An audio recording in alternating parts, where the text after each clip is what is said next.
Okei, tässä vähän ihan pallean anatomiaa, eli siellä vasemmalla puolella näkyy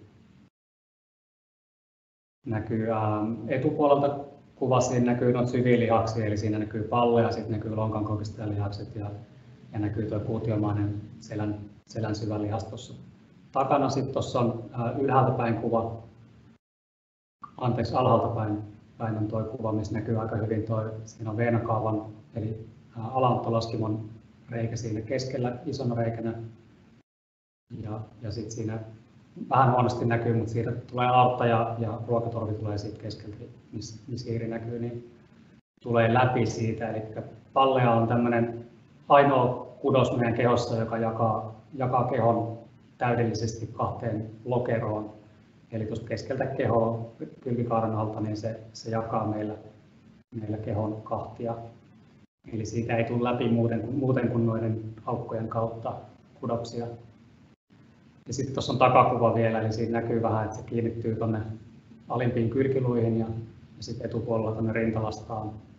Ja sitten noista lonkankoukistajasta ja tuosta kuutiomaisesta lihaksesta, niin ne kiinnittyy myös suoraan tuohon palleaan, eli ne on kaikki yhteydessä toisiinsa ja vaikuttaa myös, pallea hengitys vaikuttaa tuonne lantion toimintaan voimakkaasti.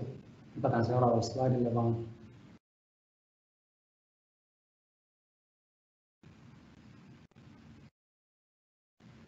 Okei, eli sitten katsotaan vähän videolta tuossa, katsotaan tuota vasemmanpuoleista kuvaa ensin ja laitetaan video pyörimään sieltä. Siinä on siis sydän ja sitten siinä näkyy maksaa ja muita sisäelimiä tuossa alhaalla valkoisella ja siinä on keuhkot näkyy tuossa mustalla kuvassa. Eli laitetaan video pyörimään ja seurataan erityisesti, voidaan seurata kylkikaaren laajenemista, mutta erityisesti kiinnostaa tuo pallean liike tässä. Eli tuonne missä tuo hiiri näkyy, niin seurataan mitä tapahtuu tässä hengityksessä.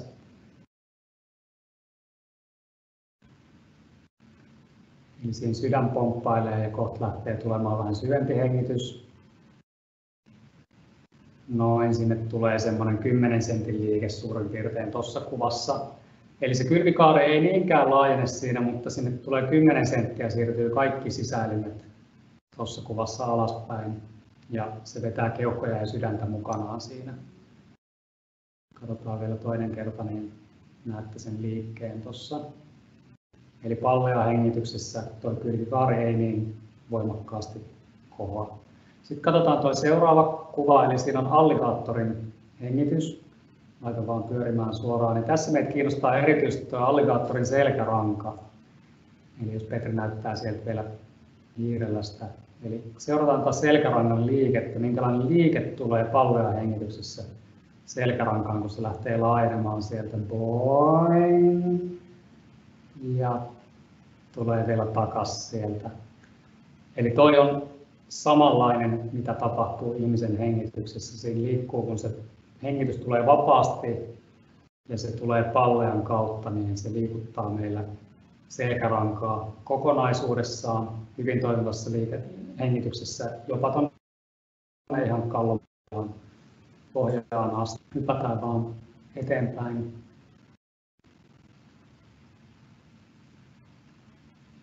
Eli näiden tarkoituksena on vähän tässä demonstroida tuossa, kun mennään kohta siihen hengitysharjoitukseen, että mistä on kyse. Tässä kuvassa ei tarvitse noita tekstejä nähdä, kiinnitetään huomiota vain noihin nuoliin, eli siinä on fascialinjojen liike pallea hengityksessä. Eli noita kaikkia liukuja tulee meidän eri fascioihin, eli lihaskalvoihin tai muihin kalvoihin. Ja tuosta näkyy aika hyvin tuo siinä näkyy, Petri näyttää palleaa, sitten näkyy tämä pitkittäisnuoli tässä, eli siinä tulee liikettä ihan tuolta lantion pohjasta ihan tuonne kallon pohjaan ja jopa ihan tuonne kallon päälle. Eli se liikuttaa tosi laajasti meidän lihaskalvoja, faskioita ja siinä toimii, meillä on itse 4 eri palleaa tai tämmöistä pääpalleaa, eli siellä lantion pohjassa sitten on tämä varsinainen pallealihas tuossa keskellä ja sitten hartiakaaren kohdalla keuhkojen yläosassa ja sitten on tuolla kallon pohjassa. Ja näiden kaikkien tulisi toimia synkronisesti, niin kuin sinfoniaorkesteri hyvin toimivassa hengityksessä.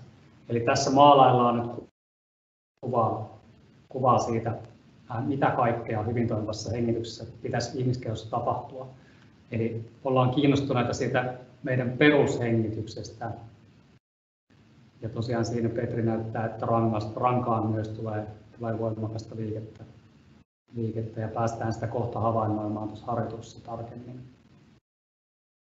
Otetaan seuraava slaidi. Eli maalaillaan tosiaan kuvaa siitä, että mitä kaikkea siinä perushengityksessä, meidän arkihengityksessä, kun me saadaan se tulemaan pallean kautta, niin minkälaisia terveysvaikutuksia sillä voi olla. Eli se rentouttaa kudoksia, erityisesti lihaskudoksia. Mulle tulee vastaanotolle tosi paljon erilaisia kramppeja tai lihasperäisiä selkäkipuja. Näissä on mun kokemuksen mukaan lähes aina hengityksen iso ongelma, joka ylläpitää sitä tilaa siellä. Eli tämmöisessä tilanteessa voidaan mennä hierojalle, mutta se palaa normaalisti 2 päivän päästä takaisin siihen samaan se tilanne. Eli jos hieronta ei auta kuin muutaman päivän ajan, niin hengitys on yksi sellainen, mitä kannattaa kyllä lähteä treenaamaan sen jälkeen. Ja nimenomaan tämä niin kuin perushengitys, että on olemassa paljon erilaisia hengitysharjoituksia, mutta tässä ei puhuta nyt niistä, vaan tässä puhutaan siitä, että miten se meidän perushengitys toimii siellä. Ja Wikipedian mukaan me hengitetään vuorokauden aikana 20 000 kertaa yhdessä vuorokaudessa. Eli jos se meidän perushengitys on sen 20 kertaa per minuutti, niin voidaan vertailla sitä, että jos se on vaikka 3 tai 6 kertaa per minuutti, niin miten se muuttuu, se kertaantuu siellä päivän aikana tuhansia kertoja siellä. Eli se, että hengitetäänkö me pinnallisella ylähengitysteiden stressihengityksellä vai hengitetäänkö me rennosti niin, että meidän koko keho liikkuu ja me saadaan sinne kudoksiin happea, me saadaan kuona-aineita poistumaan sieltä. Pallealihas yksittäisenä on tärkein nestekiertoon vaikuttava lihas ja ehkä jopa kudos.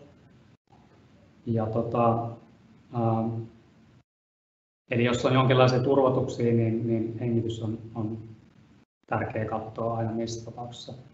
Hermosto, tiedetään kaikki, että stressihengityksestä puhutaan. Hermosto vaikuttaa tosi voimakkaasti. Siellä on meillä autonomisessa hermostossa on sympaattinen hermosto, eli tämmöinen stressi, taistele tai pakene. Ja sitten on parasympaattinen hermosto, joka vastaa sitten meidän ruoansulatuksesta, seksuaalitoiminnoista ja muusta tämmöistä rentoutuksesta, unesta. Niin se vaikuttaa suoraan vähän niin kuin keinulautana sinne, että mikä hermosto meillä siellä saa tilaa ja happea ja verta, ja mikä siellä on aktiivisena. Palautumiseen, uneen on totta kai merkittävä vaikutus pallean hengityksellä, että jos me hengitetään pinnallisesti, niin se uni on myös huomattavan paljon stressaavampaa ja vähemmän palauttavaa. Jos urheilussa on palautumisen kanssa ongelmia, niin on mahdollista, että hengityksen kanssa on haasteita siellä. Infektioista palautumiseen näitä on ollut paljon tässä syksyn aikana. Eli jos hengitys on tämmöistä stressihengitystä pinnallista, niin siellä ei pääse nestekierto toimimaan kunnolla ja kuona-aineet ei pääse poistumaan kehosta, joka ylläpitää sitä infektion kestoa.